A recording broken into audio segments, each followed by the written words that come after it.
श्री स्वामी समर्थ. नारायण सरोवरात मध्यावर आसन मांडी घालून बसलेले स्वामी असंख्य लोकांनी पाहिले होते.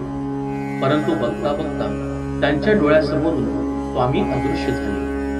हा चमत्कार सर्वांनी प्रत्यक्ष अनुभवला. काही जण म्हणू लागले की स्वामी आकाश मार्गाने अतिजलदपणे दक्षिण देशी झेपावले.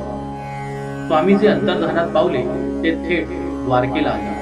कारण भुऱ्याबुवा नावाचा एक परमभक्त त्यांची अनेक वर्ष वाट पाहत होता. भुऱ्याबुवा हा मोठा योगी पुरुष होता. त्याला अनेक सिद्धी प्राप्त झाल्या होत्या. त्याची आकर्षण शक्ती विलक्षण वाढली होती. तेजपुंज भुऱ्याबुवा परमेश्वरी चिंतनात अखंड दंग राहायचे. हजारो लोक त्यांच्या दर्शनाला यायचे. कोणी त्यांना नवस बोलायचे आणि कार्य पूर्ण झाले की नवस फेडायला यायचे. लोकांच्या अडीअडचणी ते सोडवायचे.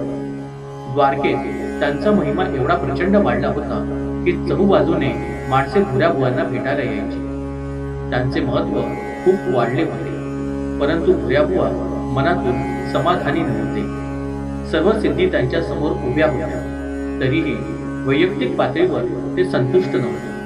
कारण त्यांना श्री दत्तात्रयांच्या सगुण साकार दर्शनाची विलक्षण तहान लागली होती.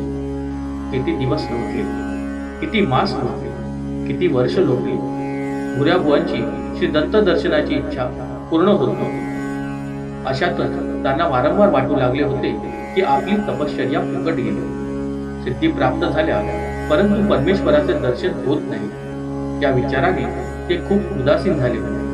परमेश्वराला त्यांची ही अवस्था लक्षात आली होती आणि श्री दत्त दर्शनाची मंगळ वेळ वायू वेगाने त्यांच्या दिशेने आकाश मार्गाने दौडत येत होती. श्री स्वामी समर्थ.